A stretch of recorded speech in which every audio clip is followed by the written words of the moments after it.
Let's begin with the heart of today's episode. Why is vocabulary so crucial in learning English? Julia, can you share your thoughts on its significance for communication? Absolutely, Jason. Vocabulary acts as the building blocks of language, just like you can't build a house without bricks. You can't express yourself without words. Even if you know the grammar, without vocabulary, you're limited in what you can say or understand. That's a powerful analogy, and it's not just about speaking, right? Having a solid vocabulary supports reading, listening, and even thinking in English. Exactly. A broader vocabulary boosts confidence and helps learners avoid feeling stuck or lost.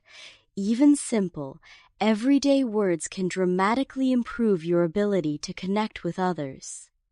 So, whether you're a beginner or more advanced, focusing on vocabulary can take your skills to the next level. Let's transition now to some common pitfalls learners should watch out for. Now that we've highlighted vocabulary's importance, let's discuss common mistakes.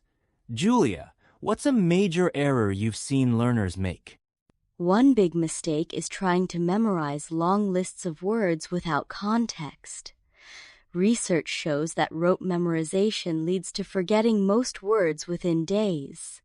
That's so true. Another issue is learning words out of context.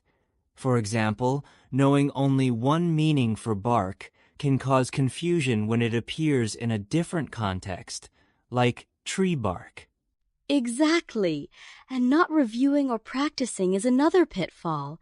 Just like muscles need regular exercise, your memory needs repetition to retain words. I've also noticed learners focus on rare or advanced words instead of mastering the basics. Let's explore practical strategies to address these mistakes next. Moving forward, let's focus on effective ways to actually learn and remember new vocabulary. Julia, what's your favorite method? I recommend learning words in context. For example, instead of just memorizing delicious, use it in a real sentence like "This pizza is delicious." This helps your brain connect the word to a situation. That's a great tip. Visual aids also make a difference connecting words to images or emotions. Flashcards with pictures, such as in Anki or Quizlet, are especially effective. Absolutely. Another key is immediate use. Write the word in a sentence, say it out loud, or even use it in a quick story. And grouping words by topic, like foods or emotions, creates helpful associations. Don't forget repetition and word families. These strategies make vocabulary stick. Next, let's see how to actively use your new words in real-life situations. So, once you've learned some new words, the next step is using them. Julia, how can learners practice vocabulary in everyday life? Start with speaking, even if it's just to yourself. For instance, use new words in simple sentences like "I felt confused during the meeting." This builds confidence and memory. Writing is another powerful tool. Short diary entries or social media posts using new words like "Today I felt energetic" help reinforce vocabulary. Thinking in English is also game-changing. Try describing things around you mentally in English. This habit reduces the need to translate and helps you use words more naturally. Exactly. The more you integrate new words into speech, writing, and thought, the more fluent and confident you become. Let's illustrate this with a role play. Let's put theory into practice with a short role play. Julia, I'll play a learner using new vocabulary. Ready? Absolutely. Go ahead, Jason. Hey, Julia, my weekend was very productive. On Saturday, I cleaned my room, finished my homework, and read some English chapters. Wow, impressive. Sounds like you were on fire. Did you relax on Sunday? Definitely.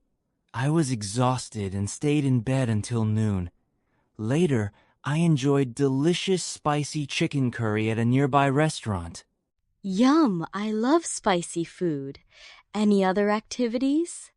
I watched a mystery movie. It was a bit confusing at the end, but I used subtitles and looked up new words. I'm working on feeling more confident listening to native speakers. That's fantastic, Jason. I can hear your progress. Now, let's break down the vocabulary you used for our listeners. Let's analyze the role play. We highlighted words like productive, exhausted, delicious, confused, and confident. Why do these words matter, Julia? Each word adds clarity and emotion. For example, productive communicates efficient use of time, while exhausted is much stronger than just tired. These choices make your English sound more natural. Good point. Delicious paints a vivid picture of enjoyable food, and confused accurately expresses not understanding something. Confident is great for describing your feelings about learning. Exactly. Using these words in sentences about real experiences or emotions makes them memorable and relevant.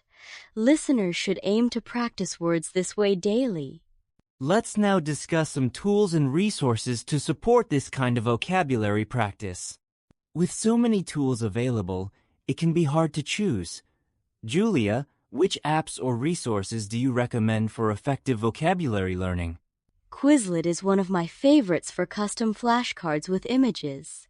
Anki uses spaced repetition, reminding you to review words just before you forget them. Duolingo gamifies learning with points and badges, making daily vocabulary practice fun. And Reading Graded Readers, like Oxford Bookworms, introduces words in context. Listening is equally important. Podcasts, YouTube channels, and audiobooks expose you to new words in natural conversation. Language exchange apps like HelloTalk let you practice with real people. No matter your style, using a mix of these resources can keep you engaged and consistent. Next, let's explore how to make vocabulary learning a daily habit. Consistency is key to language learning. Julia, how can listeners build daily habits that stick? Aim to learn 3 to 5 new words each day. Writing them down helps, and using them in sentences reinforces memory. Keeping a vocabulary journal is a proven strategy. Regular review is essential. Looking back at yesterday's and last week's words strengthens long-term retention. Spaced repetition reviewing at increasing intervals works wonders.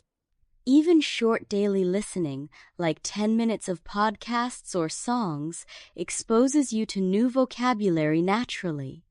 Mistakes are part of the process. What matters is steady practice. Think of vocabulary learning like brushing your teeth, a small daily habit with big long-term results. Let's challenge our listeners to put these tips into action. To help you jumpstart your vocabulary, we have a 7-day challenge.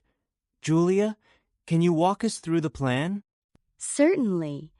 Each day, learn and write down 3 new words. Say them aloud and use them in sentences. Choose words from a book, app, or even from this podcast. Don't forget to review previous day's words. Morning or evening reviews strengthen your memory. And if possible, use your new words in a conversation or a written message. Perfection isn't the goal, progress is. Even short daily practice leads to real improvement. The challenge is simple but highly effective if you stick to it. Listeners, start the challenge today and let us know how it goes. Remember, we're cheering you on. Next, we'll wrap up with final encouragement and reminders. We've reached the end of today's episode. Julia, what's your parting advice for learners on this vocabulary journey? Remember, vocabulary growth is a journey, not a sprint. Celebrate every new word as a victory. Small, steady progress leads to big results over time. Consistency, curiosity, and courage to make mistakes are key. Use the tools, methods, and challenge we shared to make vocabulary learning part of your life. The more you use English, the more natural and confident you'll become. Don't let mistakes stop you. They're essential steps toward mastery. Thanks for joining us on the English Learning Podcast. Subscribe, share with friends, and keep growing your vocabulary every day. Until next time, keep learning and have fun.